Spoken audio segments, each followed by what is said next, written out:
So we're talking about evidence for the Bible tonight, and I just wanted to kind of define two terms as we introduce this thing, skepticism and cynicism. And I think it's good that when we're skeptical and that God invites us to ask questions and seek wisdom, but at a certain point, when we have all of this evidence around us and we still choose not to believe, then we're being cynical, and I don't think when you have a cynical heart that any amount of evidence would ever actually convince you. And so I think if we need to, yes, seek answers and have these questions, bring these questions before God, but when he gives us evidence, don't reject that and just be cynical because you have doubt. At some point, I think we need to realize that there's more good reasons for us to believe in God and accept his word than reasons to not. And I believe we have more evidence for the Bible and for God's word, for the things that he's promised us, than we have for really anything else. I really believe there's more evidence for this one thing than anything else.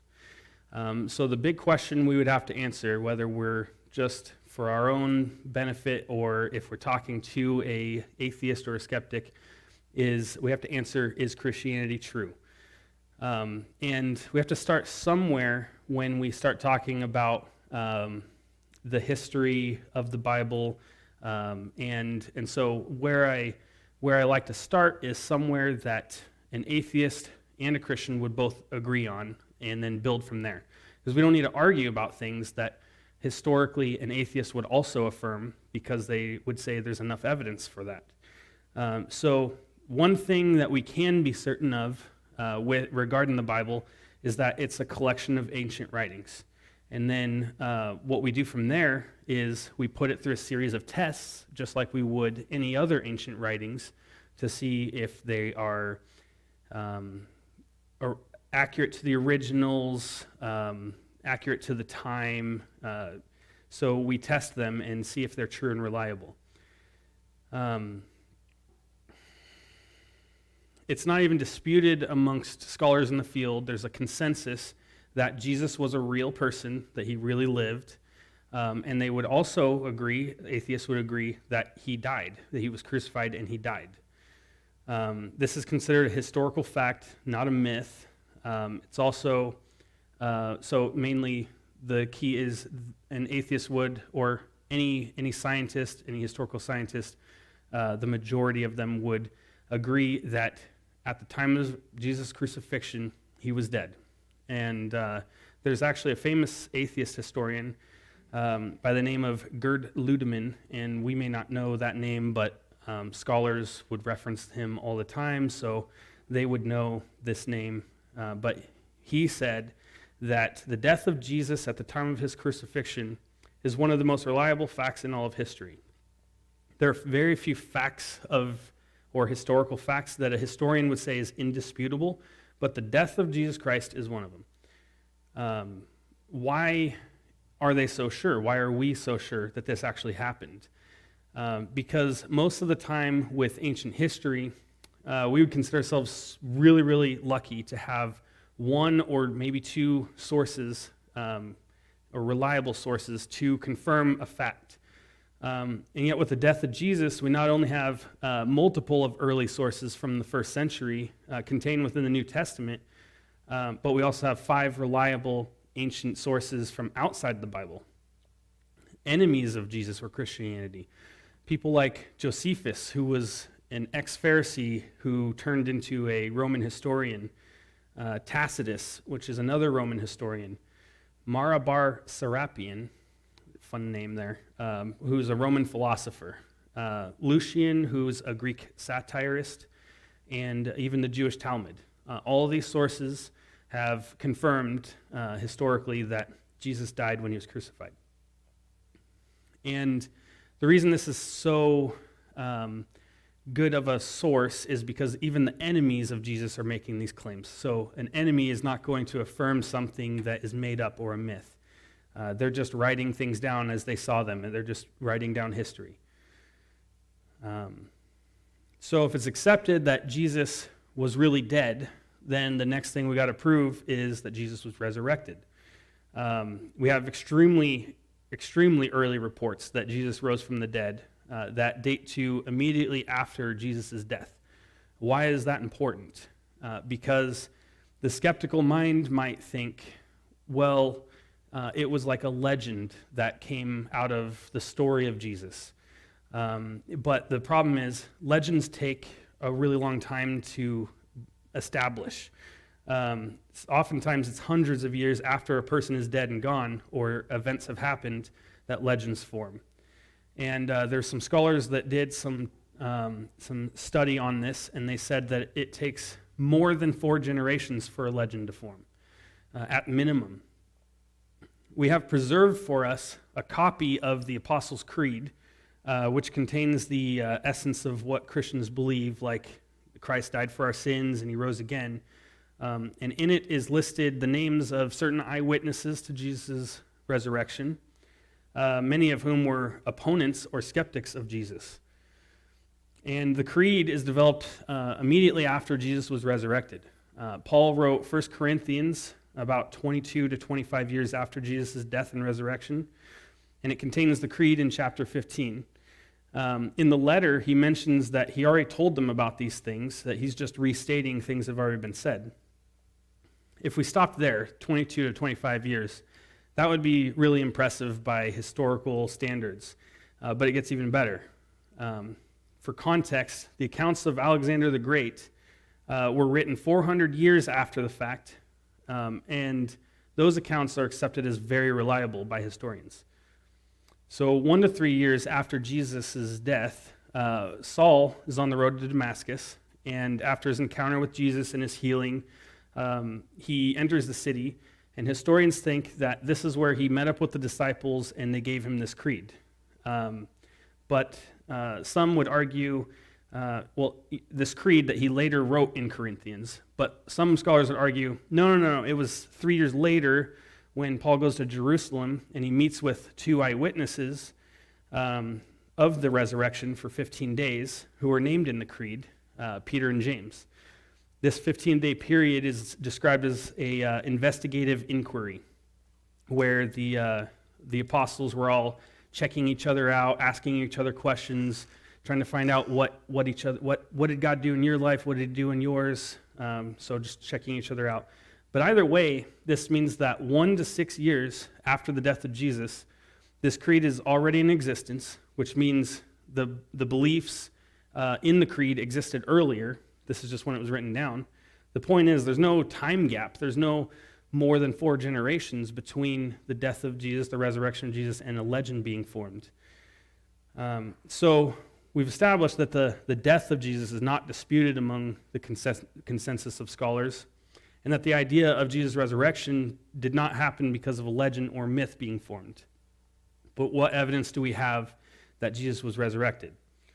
Well, the first piece of evidence we have is the proof of an empty tomb. New Testament sources and extra-biblical sources, such as the Talmud, the Jews, agree that the tomb was empty on that first Easter Sunday. Their accusations that the disciples stole the body is an attestation that the body was gone. It wasn't in the tomb. So there is an empty tomb.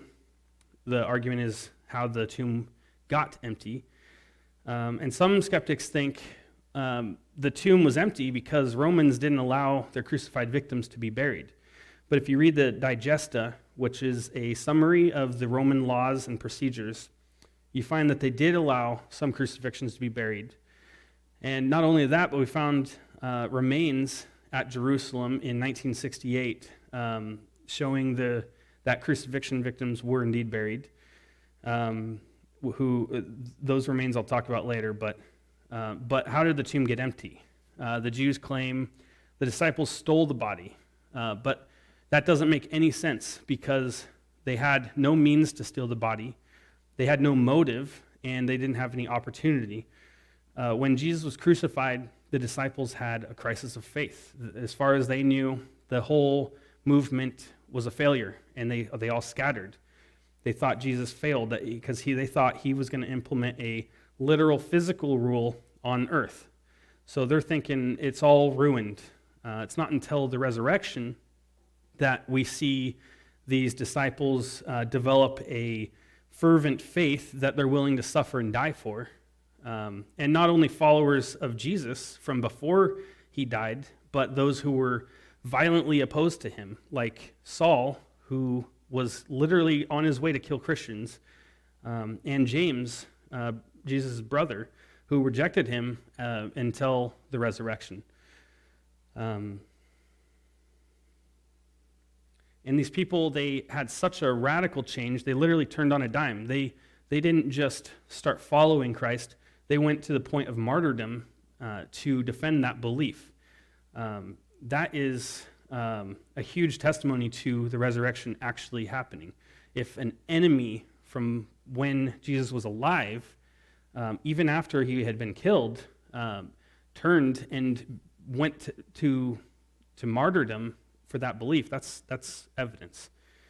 But remember how we said we'd be really lucky with historical facts to have one or two sources confirm an ancient account.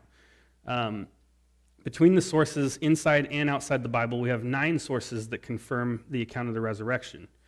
So whether it's Roman historians saying, all these people are saying they saw Jesus resurrected, which is just, maybe they don't believe that it happened, but they're attesting to it historically. They're putting that obviously something happened, and all these people are talking about it, and they say they saw it. Or whether it's people who, from the New Testament, went to their death to defend the belief. But why would these people be willing to die to defend the gospel, to defend the belief that Jesus rose again? Why would they be willing to? Why would they just have this conviction for that? Well, one delusional person might die for something they know is a lie, but 28, and that's just the ones that we know of from the Bible, 28 different people were martyred for this belief. The fact that they were willing to die for what they believed is true, tells us something about whether or not it was true. Okay, so now we'll go into some scientific facts that the Bible proclaimed before man ever knew that it was, before we were enlightened or really had a scientific understanding of the world around us. The first was with blood. The Bible describes blood as being the life of the flesh. It used to be believed that harmful vapors from the air would get absorbed through your skin and kind of infect your blood, and that resulted in the belief of bloodletting, where people would cut you or put leeches on you and try to clean your blood out, and like that would somehow help patients. Even as recent as President George Washington was known to have had bloodletting to help him with an illness that he had. There's sanitation practices. Some of the worst plagues in history have been caused by poor sanitation practices. People in the mid-1800s were still living in conditions where they would open up their second-story windows and throw their feces and sewage out onto the streets. As we know today, raw sewage carries all kinds of diseases and harmful bacteria, but the Bible told people to take their sewage outside of the camp and bury it. God was protecting them before we ever knew anything about bacteria or germs. There's also just a general understanding of germs in the Bible. Up until 1847, women who went into even in 1847, women who went to a modern hospital had an 18% chance of dying from infection. For contrast, people had a better chance of surviving childbirth if they just gave birth out on the street. It was normal practice for medical professors and students to be doing autopsies or working with dead bodies, and then they get a call that a baby's coming, and they, without washing their hands, go and assist in the birth of the child. And these women were dying from infections. The first doctor who implemented hand washing in his hospital, they locked him up, and he spent the rest of his life in a mental institute. He died in the mental institute because they thought he was nuts and crazy. He was just making weird stuff up. And then they removed the policy for washing hands, and then the death rate went way back up. But during the time that he implemented the hand washing with soap, the death rate went all the way down to 2%. 3,500 years before this, the Bible says in Numbers 19:11, "He who touches the dead body of anyone shall be unclean 7 days. He shall purify himself with the water on the third day, and on the seventh day he will then will he be clean." This ceremonial washing also included ingredients that had germ-killing agents. In fact, if you look at the ingredients, it's just soap. The Bible also showed a greater knowledge of ship engineering. In Genesis, it talks about the dimensions of Noah's Ark. The measurements are 300 cubits long, 50 cubits wide, and 30 cubits high. Cubits measure to be about 1.5 feet. Come to find out, this ratio, it's 30 to 5 to 3. And this ratio, as given in the ark, is the perfect ratio that a ship needs to be to stay afloat while carrying a large amount of cargo. This same ratio was used in World War II to build ships called Liberty ships that they would pile up with cargo when they just needed to carry vast amounts of cargo. So, perfect ratio for carrying cargo that needs to stay afloat, not the perfect ratio for max speed in the water, but that's not what they needed to do. It's just interesting that these measurements turn out to be dimensions that we've even used in modern times because it's perfect. The Bible has a understanding of quarantining before we ever knew the need for quarantining. Today, it's common knowledge that we need to isolate the sick to prevent the spread of disease and sickness. But in the ancient world, that was not common knowledge because they didn't understand germs until about 200 years ago. In Leviticus 13:46, regarding leprosy, it says, "He shall be unclean. All the days he has the sore, he shall be unclean. He shall dwell alone. His dwelling shall be outside the camp." If this diseased person were to come near a clean person or undiseased person, they're required to cover their upper lip and their mouth with their hand and say, "Unclean, unclean." Why? Why do we tell our kids to cover their mouth when they cough? To keep that diseased spit from traveling through the air and infecting someone else. The Encyclopedia of Medical History says this regarding quarantine in the Bible. The idea of contagion was foreign to the classic medical tradition and found no place in the voluminous Hippocratic writings. The Old Testament, however, is a rich source for contagionist sentiment, especially in regard to leprosy and venereal disease. The Bible has superior to human knowledge at the time of food regulations. In the United States, we have the FDA. And since it's known that certain kinds of animals carry disease, we have rules in place to protect people. An example is how you can go to a restaurant, you can get a steak that's rare. But you can't go to a restaurant and order chicken or pork that is rare. Because the likelihood of you getting sick or contracting a disease is significantly higher. And we know this in modern times because we've had scientific advancement. But the Bible exhibits a level of knowledge that predates human enlightenment. Leviticus prohibits the Israelites from eating bats, which carry many kinds of viruses. They couldn't eat lizards or salamanders, in which 90% of them carry salmonella. And pork, which we know carries many kinds of diseases. In fact, the Bible does not get one single medical fact wrong and seems to exhibit a knowledge of medical facts that doesn't make sense for an ancient text. When the common opinion of things would have been contrary to the Bible. This superior knowledge is evidence of the Bible's divine inspiration. The Bible said that the earth was round back before it was known that the earth was round. It says that in Isaiah 40:22, it says, he sits enthroned above the circle of the earth, and its people are like grasshoppers. And the interesting thing about the word circle there specifically refers to a shape, whereas scholars are like, why didn't he use this word for circle? Because that's what meant circle. No, he used this Greek word. I don't know what the Greek word is, but the specific Greek or Hebrew word, I should say, means a sphere.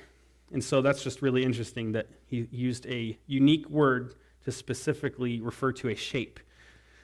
The Bible said that the earth hung in space, or hangs in space. In Job 26:7, it says, he spreads out the northern skies over empty space. He suspends the earth over nothing. The Bible told of the earth floating in space before that was even conceivable. For many years, people thought the earth sat on the back of a giant turtle, and that it was flat, or various different beliefs. But the Bible got this right before we ever knew it. There's also a wealth of archaeological proof that I wanted to share with you guys. There's this really powerful quote from a famous PhD philosopher. Her name is Lydia McGrew, and she says, if you sample a loaf of bread on both ends and at several points in the middle and find it good, it would be far too skeptical to say that perhaps just the parts you haven't tasted happen to be the moldy ones. It's like that with archaeology in the Bible. There's things that we cannot prove, or at least have not proved yet in the Bible with archaeology, but there are many things that have confirmed the claims of the Bible, which gives us increasing confidence in the Bible. The first one I was going to mention is Luke's census in Luke 2, 1 through 5. We read about Caesar Augustus decreeing that the Roman Empire should be taxed and that everyone needs to return to their own city to pay taxes. So Joseph and Mary returned to Bethlehem, and there Jesus was born. Well, several questions have been raised in context of this taxation, like whether or not the taxation even happened. Did everyone really have to go back to their hometown? Was Quirinius really the governor of Syria at the time? Well, an ancient Latin inscription called the Titulus Venetus indicates that a census took place in Syria and Judea about AD 5 through 6, and that it was typical of those held throughout the Roman Empire from the time of Augustus, who ruled between BC 23 and AD 14 until at least the 3rd century AD. Evidence shows that these censuses took place every 14 years, and as for the person being required to return to their hometown, an Egyptian papyrus dating to AD 104 reports that this was common practice and it was actually enforced as well. So, as for whether or not Quirinius was governor, discovery made by Sir William Ramsay. He found several inscriptions that indicated that Quirinius was the governor of Syria within the cycle of taxation there. So I spoke of these crucifixion victims that were found in Jerusalem, buried under Jerusalem. One in particular, his name is Yohanan, and they found this ancient Jewish burial site, and there were 35 Jews buried there in 15 stone ossuaries, which are just like stone boxes. And after a Jew had been killed or died, they would lay them out, they'd wrap them, lay them out on these tables, and when they decomposed and they were bones, they would move the bones into these ossuaries, and then the families would have all these boxes of ossuaries, and they'd label them who it was. In June 1968, when they were preparing the ground for some apartment complexes, they found this site. As a matter of fact, I've got a picture here. If I can get this thing to wake up. It was working earlier really well.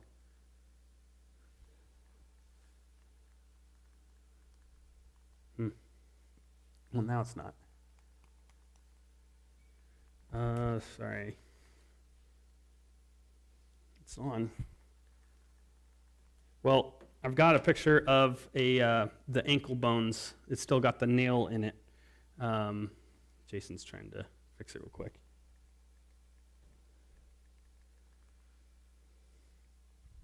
An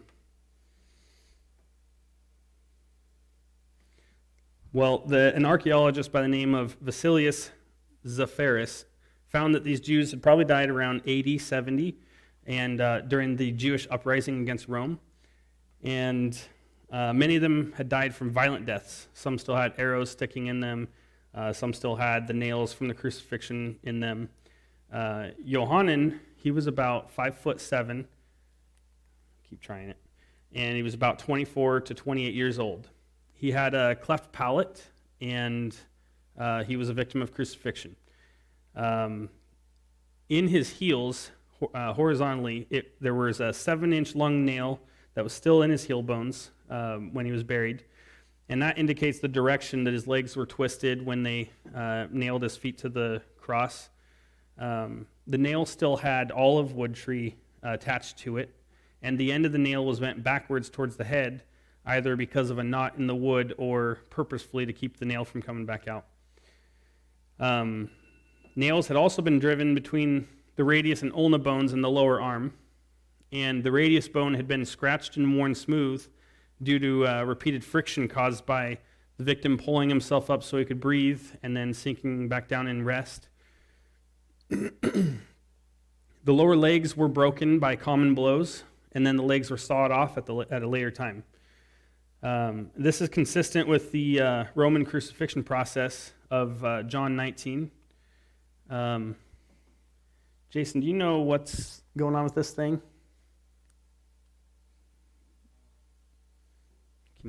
I don't know why it's not playing all of a sudden. Okay, there we go. Well, there's the ankle bones, or one of the ankles, with the nail in it. Okay, I'm getting ahead of myself here. Anyway, in John 19:31, it says, "Now it was the day of preparation, and the next day was to be a special Sabbath. Because the Jewish leaders did not want the bodies left on the crosses during the Sabbath, they asked Pilate to have the legs broken and the bodies taken down. The soldiers therefore came and broke the legs of the first man who had been crucified with Jesus, and then of the other." It goes on and talks about how they did not break Jesus' legs. But anyway, it describes the crucifixion there. So the next archaeological find we have is I don't know what magic trick I had before when I was testing this. It's not working now.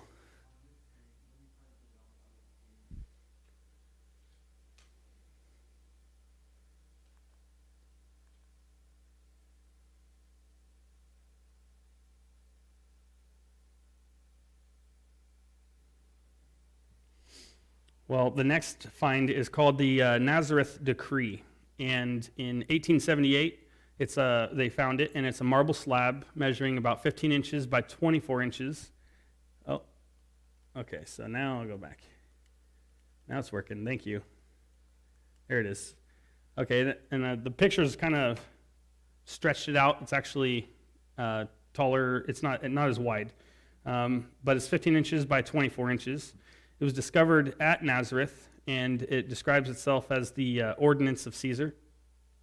The message was a strict prohibition of disturbing graves by Claudius between AD 41 and 54. Before this decree, grave robbing was basically a slap on the wrist and a fine. But after this decree, it was punishable by death, capital punishment. Many scholars suggest that this decree changing the punishment is in response to Jesus' tomb being empty, and the Jews basically getting really, really mad about it and irritating them into responding harshly to this. The next archaeological find is the Shroud of Turin. Now, this historically is known as the shroud that covered Jesus during his burial. And while I think the only reason I included it is there's actually a surprising amount of evidence that it is legitimate. I don't know that it's legitimate, so I'll just preface it with that. No one really knows, but there's basically, this is a picture of what they would do. They would wrap them from head to toe. They'd lay them on this. It was a very long sheet or cloth, 14 feet 3 inches by 3 feet 7 inches. And they would fold it over the person. So the image you've got here on the left is what it actually looks like. The image on the right is a negative that they took of it, so you can kind of see the outline a little better. The blood and the just decomposition, or not decomposition, but just the stuff that would secrete from a dead body is what made the image. Here is another, the left is what it actually looks like, the right is a negative. It's amazing. You can actually see an image there of a face. Now that image was not caused by blood and stuff seeping off of the body. That image is actually, they describe it as the fibers are singed and dehydrated, almost like today what we can do with a computer and kind of burn an image into something. Just very curious, and it's still a mystery today. They don't actually know how that image got on there, but I just thought it was really fascinating. You can see almost a face there. So, but anyway, this burial garment, it has this head-to-head picture, head to toe, and also the back of this crucified man. And we can trace the history just historically back to at least the 14th century. But there's just a number of important factors that indicate the shroud's actually more ancient. Historically, it's described as leaving Palestine about 30 AD, and then it proceeded to the ancient kingdom of Edessa, then to Constantinople, then France, Switzerland, and finally to Italy. There's been samples of pollen that's found on the cloth that point to an origin in Palestine, and possibly as far back as the 1st century. And then they did tests of the cloth and the weave and discovered that the shroud is compatible with a 1st century cloth.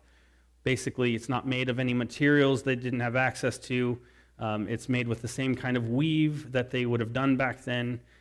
So it's at least consistent with a non-damaging test, physical appearance of 1st century cloth. More sophisticated tests have been done recently, and we've been able to identify one of the coins that are placed over the man's eye as a shroud, or in the shroud, as a lepton of Pontius Pilate, which was minted between AD 29 and 32. The positioning of the body and the way that it was wrapped is all corroborated by recently discovered Qumran burial practices and by the Code of Jewish Law, or it's called the Laws of Mourning. People assert that, the body wasn't washed, and that's not typical, but in the Laws of Mourning, there are conditions when washing of a body is not appropriate, such as if a person suffered capital punishment or had a violent death.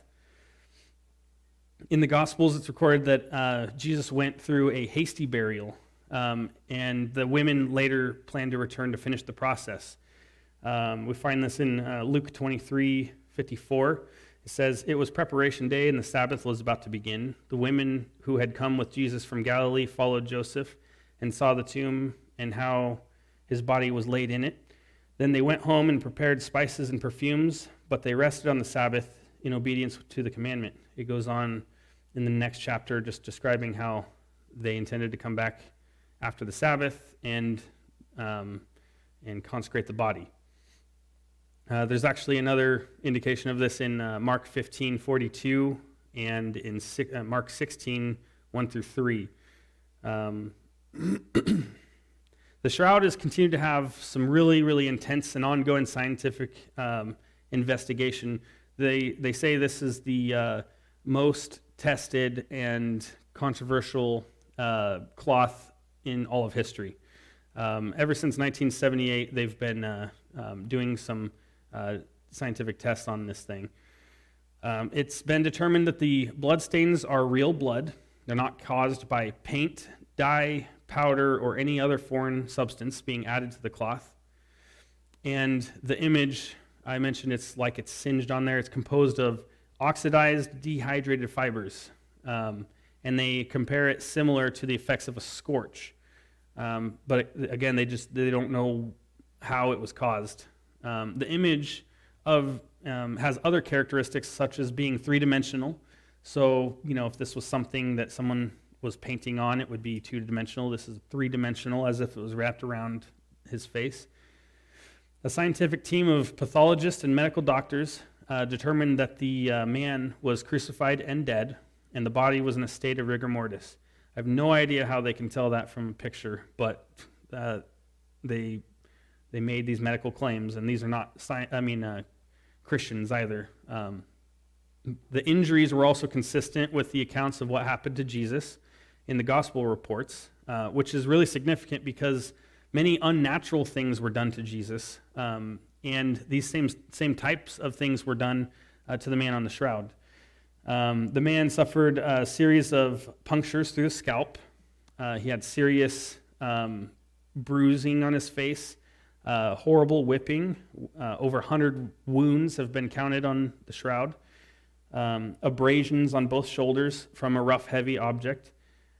Contusions on both of the knees, possibly from falling while carrying the cross, if it was Jesus. He had the more normal wounds associated with crucifixion, such as the punctured feet and wrists. But strangely, both the men, Jesus and this man on the shroud, escaped having their legs broken, as was normal. But both had a post-mortem chest wound and a blood and watery fluid in that area. Both men were also hastily buried. This man was buried hastily. It was not a proper burial. And it was in fine linen rather than a cheap cloth. So you'd expect someone who has no family to be buried hastily with cheap cloth and kind of just forgotten about. But why the fine linen? The two men share about a dozen similarities that were not normal crucifixion procedures. And the chances are pretty minimal that two men would have so many agreements and no contradictions. It should also be remembered that for hundreds of years, the shroud's been kept as the actual burial garments of Jesus, long before scientific testing could be done. While this in no way demonstrates the authenticity, it does show a possible relationship between Jesus and the man in the shroud. In scientific terms, the image is a mystery. Even more amazingly, the shroud contains no bodily decomposition, indicating that the body exited the cloth after a relatively short amount of time. Scientific analysis also shows that the body was likely not unwrapped because of the bloodstains being intact, including blood clots that would have ruptured as you peel the fabric off of the body. Even more interestingly is the possibility that the image was caused by some sort of light or heat scorch. Now, all of these conclusions were seriously challenged in the fall of 1988 when small portions off of a corner of it were sent to different laboratories in England, Switzerland, and the United States. And the tests concluded that the shroud had been carbon dated to the late Middle Ages. However, many scholars challenged those tests because they didn't perform the test in the main reason they challenged it was on scientific grounds. They said serious problems occurred with the testing. For example, like the labs all tested sample cloths that they knew the origin date with, and they got all kinds of dates that all of the dates were wrong, and they were wrong by upwards of many centuries. Also, the corner that they took from the shroud it's a famous corner of the shroud. It's called the Ray's Corner. And it's famous because of just the sheer amount of contamination on it. In combination with the contaminants, there were no controlled removal procedures done. So generally you would use some sort of liquid like saline to remove these contaminants so you don't get skewed results. There's also a complete lack of peer review done before testing and no blind testing. The most damaging fact of all was that they did a secret carbon dating test that took place later, and that gave results that dated to the 1st century. Many scholars also believe that the corner that was sampled was patched during the Middle Ages to prevent the edges from fraying and spreading to the image. But that's not just a randomly based belief. The reason for it is the edge, there's a seam, and you can, if you look at under a magnifying glass, this where the seam is, the thread is in an S-like pattern, and it contains cotton. And the samples, or not the samples, the area closer to the image, everything else has a Z-like pattern, and it's made of the other materials that they would have back then. I don't think they had cotton in Jesus' time. So anyway, the important thing here is to look at all the evidence as a whole, and the goal is not to push an agenda onto whether or not the shroud is legitimate. It doesn't really matter if it is. But the only piece of scientific evidence that points to the shroud either being a fake or a different victim of crucifixion is the carbon dating that was done with an improperly controlled test. So we may never know if it is a legitimate shroud of Jesus, but at least it's not a closed case either. The next archaeological find that I wanted to mention is the pools of Bethesda and Siloam. And first I've got here, these are the pools of Bethesda, and where the grass is where the water would be, and they'd go down in the steps, and bathe in those pools. The pool of Bethesda was found in 1888, and the pool of Siloam was found in 2005. And these are places where Jesus actually walked. So it's very exciting that these things have been found. And it's really interesting if you read 2 Samuel 5:7. I actually don't have the verse pulled up, but it's David is trying to come into Jerusalem, and he's being taunted, and they're saying to him how, David, you can't come in here. There's different translations. One of the translations is, even the blind and the lame could hold you off, but another verse says, you cannot come in here until you take away the blind and the lame. It's just interesting because in the New Testament, the only 2 miracles Jesus did in Jerusalem was the healing of the blind and the lame at both of these pools. So it's just really cool to have a little bit of backstory to that. Next is the Pilate inscription. So many scholars argued that Pilate never existed, but in 1961, they found the Pilate inscription. There's a complete lack of none of his seals or any documents from Pilate survived time until they found this. And it's a stone tablet, and it has the Latin inscription, Pontius Pilatus, prefect of Judea. So it's not just Pontius Pilate, it also mentions that he's the prefect of Judea, which is awesome. Next, there's Hezekiah's tunnel. This is a tunnel that was found underneath Jerusalem from, if you remember, from 2 Chronicles 22:30. It talks about a channel that Hezekiah dug to connect the upper Gihon Spring to the west side of the city of David. They found this in 1837. Then in 1830, they found this. This is called the Taylor Prism. And British Colonel R. Taylor found this 6-sided clay prism at the city of Nineveh. And there are 500 lines of written text. On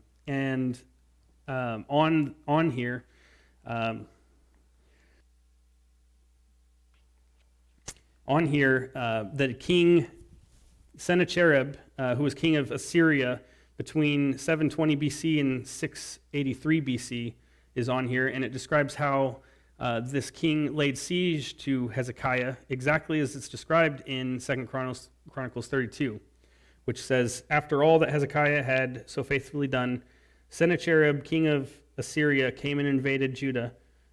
He laid siege to the fortified cities, thinking to conquer them for himself. When Hezekiah saw that Sennacherib had come and that he intended to wage war against Jerusalem, that's enough. So, and by the way, I'm sure I'm not pronouncing any of these things right, but you get the idea. Next, we got the David inscription. And I don't know if you can tell, down here in the bottom right, it's kind of white. They've highlighted it a little bit. That's where it mentions David.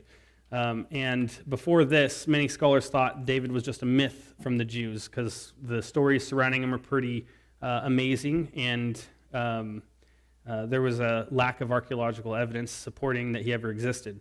But in 1993, a man by the name of Avraham, with a V, Avraham Biran, found a stone fragment in Tel Dan. It's a Canaanite inscription dating to the 9th century BC, and it describes a individual that killed Jehoram, the son of Ahab, king of Israel, and the king of the house of David. House of David is the same phrase that's found throughout the Bible, so just awesome archaeological find that affirms more of the Bible. Then we got the Moab stone. This was found in 1868. It's a black basalt stone, measures about 3.5 feet high by 2 feet wide. And on the stone, Mesha, the king of Moab, inscribed that Omri was king of Israel and oppressed Moab many days. This affirms 1 Kings chapter 16, 21 through 28. And in 2 Kings chapter 3, 4 through 6, it also lists Mesha as the king of Moab, so they're self-affirming. The Moab stone also mentions the tribe of Gad and the Israelite God Yahweh. We've got the Nazareth house. They found this in 2009, and until then, skeptics believed there was no town of Nazareth in the 1st century. Then we've got the Cyrus cylinder. This is a 9-inch long cylinder, and it was found at Babylon in 1879, and it records the conquest of Babylon in 539 BC by the Persian king Cyrus the Great. In it, he describes how the Jewish temple will be rebuilt and how the Israelites have his permission to do so, so affirming more biblical truth. And we've got the Hittite tablets. This is another group that scholars thought the Bible just made them up. They didn't actually exist. They couldn't find any evidence for this civilization. But in 1906, a man by the name of Hugo Winkler discovered 10,000 of these tablets that documented the whole history of the Hittite nation. So it was an amazing find. But then we've got the manuscripts, the actual copies of the Hebrew or Greek manuscripts. So how many copies do we have? We have 5,856 Greek manuscripts and 18,130 non-Greek, as in Latin or Armenian translations, for a total of just under 24,000, with the earliest manuscript dating within the 1st century. Now, how does this compare to other historical books? The average classical writer could stack their entire work, all of their works, all that we still have, about 4 feet tall. But the New Testament would stack over a mile high. For many ancient books, there are a few dozen to sometimes a few hundred works, and many are just little tiny fragments because of the decay and the materials that were used. The next most copies that we have of any ancient work are that of Homer's Iliad, and we have 643. And the time between the original and the copies that we have is about 500 years. And this is considered extremely accurate or extremely reliable. The documents from Plato are much worse, with 1,200 years between the copies that we have and the originals, and only 7 copies still in existence. It's not just the copies that we have that's important, though. It's also the accuracy of the copies. Before the discovery of the Dead Sea Scrolls, we had no idea how accurate, how true to the original our current translations were, our current Bibles were.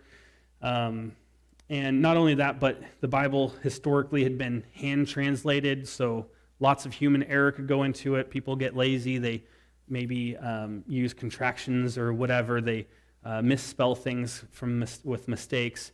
And when you do that thousands and thousands of times, it could turn into really, really big changes.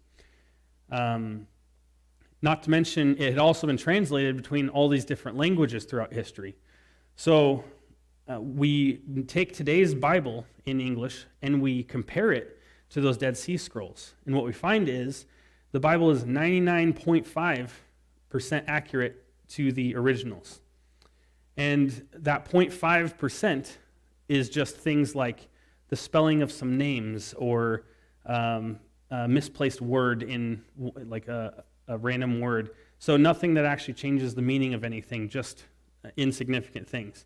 So this is an incredible testament to the validity and accuracy and the how serious people took accurately translating the Bible through time.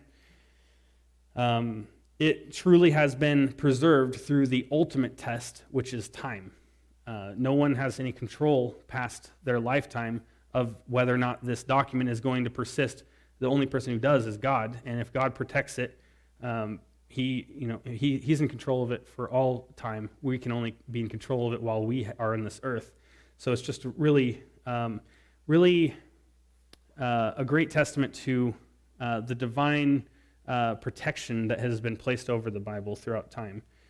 And that's despite probably the most persecution of any other book or religion throughout all of history.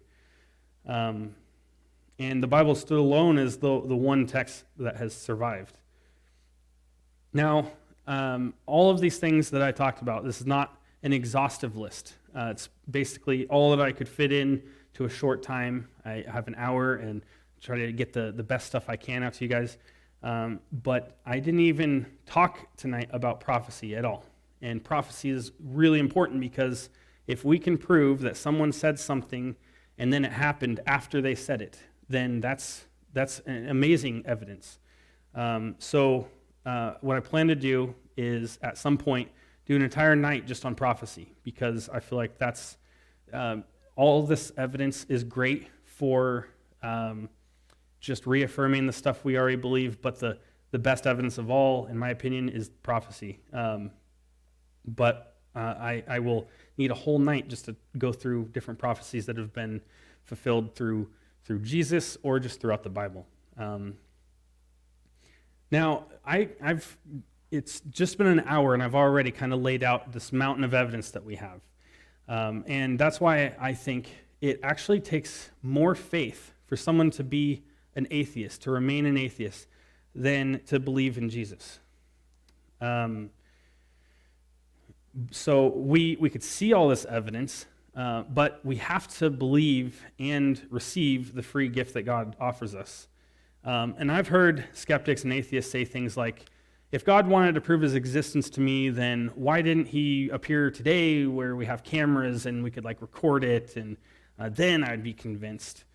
But if we're being honest, we wouldn't believe some video evidence if we saw it. If someone showed me a video of Bigfoot, I'm not going to believe it because I didn't actually see it myself, and video stuff can be altered and changed. So the real issue, though, is not a lack of evidence. It's one of cynicism. And besides all that, that whole argument is such a self-absorbed one. It's one where they're basically saying that God should have revealed himself to me in this exact way that I just invented in my head for me here in the 21st century, or else I'm not going to believe. But God is all-knowing, and he knew the exact perfect time to come in human history. It wasn't like God just randomly came at a random time, and it's like, why did he appear to all these goat farmers and sheep herders? Like, what is that going to accomplish? But there's actually really good evidence for why that was the perfect time. When Jesus was born, the Jews had been spread out among many nations, which means there were all kinds of temples in all those nations. And those temples are places where the disciples and the apostles and Jesus would go and share the gospel. So there's this Jewish presence in all these nations. And it was also the perfect time culturally when Jesus came, because Julius Caesar had built all these roads for his armies and to expand the Roman reach and allow for commerce and trade. So these roads were really important because that allowed the disciples to travel between the cities and different countries. There was also these trade relationships, so these countries they were going into they were able to go over there and it wouldn't be hostile until they found out they were Christians. And then 300 years before Christ, a man by the name of Alexander the Great had conquered most of the known world and spread Greek as the main language amongst all these different countries. So Greek became this international language that the gospel was preached in because so many people spoke Greek. Even if you were not in that realm of Greek-speaking people, you had to learn Greek so you could trade with them. So Greek was a very, very widespread language. God's been actively working throughout history, and he has used everything that has occurred, everything that has happened in the past for his greater purpose. And when he came, he left us all this evidence. He left this evidence because he wants us to find him, and he loves us. As we close, I just got one last verse that I was going to read for you. It's Ezekiel 36:26. It says, "I will give you a new heart and put a new spirit in you. I will remove from you your heart of stone and give you a heart of flesh." And so I think that's just a real helpful verse that we can remember if you are a skeptic or if you're going to be talking to a skeptic, that sometimes it takes God removing their heart of stone and putting a new one in them.